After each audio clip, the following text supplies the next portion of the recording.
Halo guys, balik lagi di channel Evan Fahmi. Di video kali ini gue mau nge-review sebuah earphone dari brand audio yang udah terkenal banget, tapi murah. Langsung mulai aja videonya.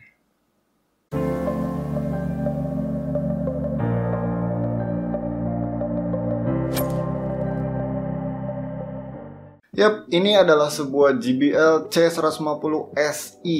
Seperti biasa gue akan bahas desainnya dulu. Yang pertama, dia ini adalah sebuah earphone yang mengadopsi desain IM alias in-ear monitor. Jadi dia ini punya sebuah nozzle yang akan ditusukin ke telinga kita yang udah dibalut sama ear tip silikon. Anyway, si ear tipsnya ini dapat 3 pasang totalnya. Yang udah terpasang nih nampaknya si size M.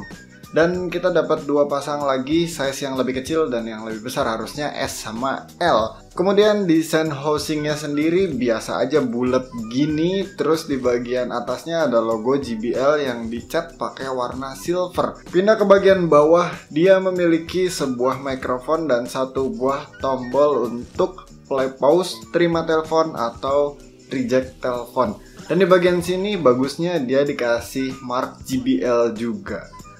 Pindah lagi ke bagian bawah, di sini ada 2 buah splitter. Yang satu splitter yang bisa di-adjust untuk nyekek leher kalian biar si earphone-nya nggak kemana-mana. Dan satu lagi sebuah splitter fix yang gunanya adalah untuk menyatukan 2 kabel yang terpisah ini menjadi satu bagian yang utuh. Lanjut ke ujung, dia menggunakan tipe jack audio 3,5 mm yang modelnya strike gini ya, jadi bukan tipe L shape. Dan bagusnya di jack 3,5-nya ini ada logo JBL-nya juga, jadi markingnya udah ada 3 tempat. Cantik banget buat mempertegas identitasnya.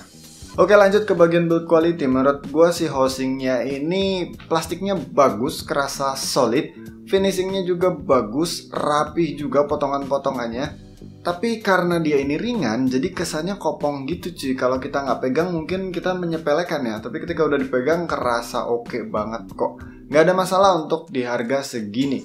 Oke, pindah ke bagian kabel yang nempel sama housingnya. Ini kabelnya tergolong tipis dan menurut gue sih kesannya agak ringkih. Tapi gue sendiri nggak tahu durability-nya sejauh apa. Yang jelas udah beberapa hari gue pakai earphone ini sebagai daily driver. Bukan daily driver, daily earphone gue. Dan beberapa kali ketarik cuy. Lo tau kan lagi dengerin musik sambil duduk terus lo bangun seret ketarik. Kalau nggak lo lagi tiduran nih belit-belit kesini.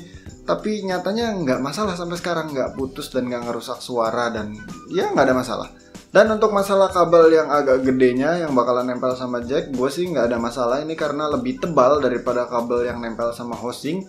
Jadi ini masih kerasa jauh lebih solid daripada kabel yang nempel sama housingnya. Oke, hal detail-detail yang menurut sebagian orang itu nggak penting sudah gue bahas. Jadi sekarang gue akan bahas yang menurut semua orang bakalan penting, yaitu tentang suaranya.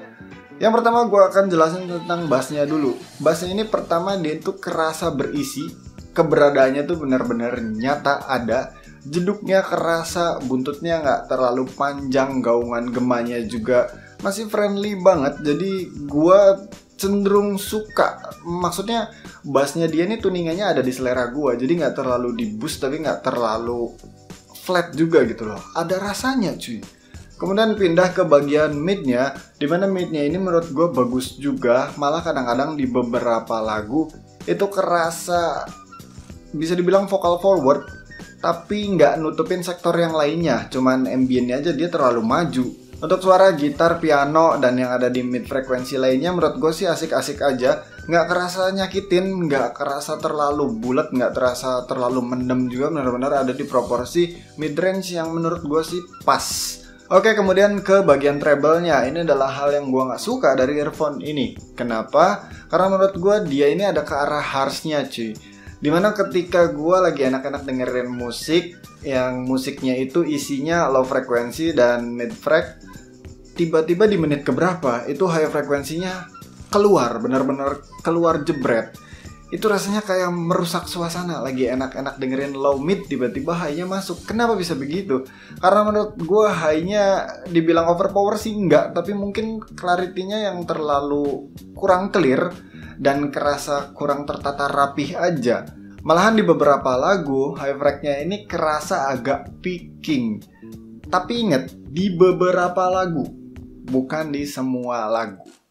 Oke, lanjut ke bagian separasi dan stagingnya. Kalau menurut gue sih separasinya ada di level yang bagus untuk di harga segini, karena gue bisa merasakan terpisahnya masing-masing instrumen dengan ambient yang menurut gue asik juga, karena dibantu dengan staging juga yang kerasanya itu luas cuy. Tapi nggak luas-luas amat ya, seenggaknya nggak numpuk semua di sini, tapi ada ambientnya gitu loh cuy. Dan yang gue suka adalah ketika ada suara vokal terus diiringi sama instrumen yang sayup-sayup terdengar, itu vokalnya berasa benar-benar ada di center banget cuy. Benar-benar kayak orang nyanyinya tuh ada di depan lu. Begitupun ketika suara gitar kanan kirinya itu mulai masuk, itu kerasa banget misahnya. Jadi separasi dan stagingnya menurut gue sih cantik banget. Tapi bukan dalam kategori yang sampai imaging ya, karena biasanya yang bisa imaging itu yang harganya bombastis. Tapi seenggaknya oke lah, untuk harga segini itu udah kerasa ambien kayak gitu, udah bagus banget sih. Jadi intinya dari semua yang gue jelasin tadi, dia ini ngarah ke forward, dimana semua sektornya itu kerasa maju tapi nggak ada yang overpower dan overboosted. Akhirnya apa? Menurut gue sih dia ini jadinya cocok untuk di hampir semua genre. Tapi balik lagi, kalau kalian sama seperti gue dimana kurang suka dengan tuningan treble yang clarity-nya kurang dan kadang-kadang malah kerasa picking, itu bakalan nggak nyaman sih di genre-genre tertentu. Tapi kalau kalian nggak permasalahin hal tersebut atau nggak sensitif amat di high frekuensi, ya jadinya ini bisa di banyak genre gitu loh, nggak cuma spesifik untuk genre A atau B atau C, D doang. Oke, lanjut ke isolasi dan fittingnya. Isolasinya ini menurut gue sih berada di selera gue, dimana dia ini nggak bikin terlalu budak, tapi nggak bikin terlalu transparan juga. Mungkin kebantu sama fittingnya yang menurut gue asik, dimana nozzle-nya itu pas, housingnya juga pas, dan menurut gue sih enaknya dia ini kan ringan cuy, kerasa kopong. Jadi ketika nancep udah kayak nggak ada apa-apa aja, karena kerasa ringan banget. Telinga kita nggak ada yang gendong benda terlalu berat gitu cuy. Jadi aman sih menurut gue dipakai berlama-lama, dengan catatan kalian harus pilih ear tipsnya sesuai dengan kanal telinga kalian, jadi biar pas cuy, nggak sakit. Oke, mungkin bagi sebagian orang ada yang penasaran sama suara mikrofon yang dihasilkan oleh si JBL C150 SI. Kalian bisa lihat jaraknya kurang dari sejengkal, ini mikrofonnya di sini. Dan gue record pakai HP gue di voice memo, nanti gue masukin ke video kayak gini suaranya. Dan coba gue dekatin, cek 1 2 3, cek. Kalau lihat wave-nya sih di segini kali ya, di jarak segini. Mungkin berapa senti ini mulai kerasa wave-nya itu agak bagus. Tapi kalau kayak tadi segini itu wave-nya kecil banget cuy di voice memo. Oke, lanjut ngomongin harganya. Katanya sih harga normalnya itu 100.000 lebih. Tapi kayaknya itu cuman gimmick doang, karena nyatanya banyak diskon dan bahkan hampir selalu diskon. Akhirnya cuman 80 ribuan gitu cuy harganya. Dan gue sih dapat nih di 70 berapa ya?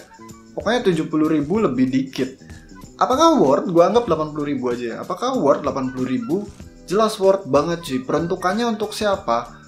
Mungkin bagi gua sih orang-orang yang cenderung netral. Maksudnya dia bukan bass head atau bukan treble head atau bukan mid head ada nggak ya? Ya pokoknya nggak ada yang benar-benar ngeprioritasin suatu sektor, tapi dia lebih cenderung udah gua netral aja, yang penting semuanya ada kerasa gitu. Itu lebih cocok cuy. Kalau kalian bass head, menurut gua masih ada yang lebih ngebass daripada si earphone ini. Walaupun ini juga bisa gue bilang bassnya itu asik cuy. Masalahnya lu nyari bass yang gede tuh bukan cuman jedak-jeduk doang cuy, tapi bassnya tuh harus rapi, harus bisa lu nikmatin. Percuma jedak-jeduknya gede, tapi kalau melebar kemana-mana itu jadi bikin mual cuy. Ya, tapi balik lagi sih, tergantung selera. Mungkin ada juga yang suka kayak gitu, ya sudah. Menurut gue JBL mengambil langkah yang tepat, di mana mereka mendowngrade build quality dan fitur karena dia nggak punya volume control, tapi ngasih sound quality yang masih bagus cuy, dengan harga yang terjangkau. Jadi itu langkah yang bagus banget sih untuk produk audio, mengenalkan ke kita bahwa ini loh ada keindahan sebuah audio dari perangkat segini yang harganya terjangkau. Jadi itu aja review dari gua, semoga bisa membantu jadi pertimbangan buat kalian yang mau beli JBL C150 SI. Jangan lupa like, comment, share, subscribe channelnya Evan Fahmi. Sampai ketemu di video selanjutnya. Bye.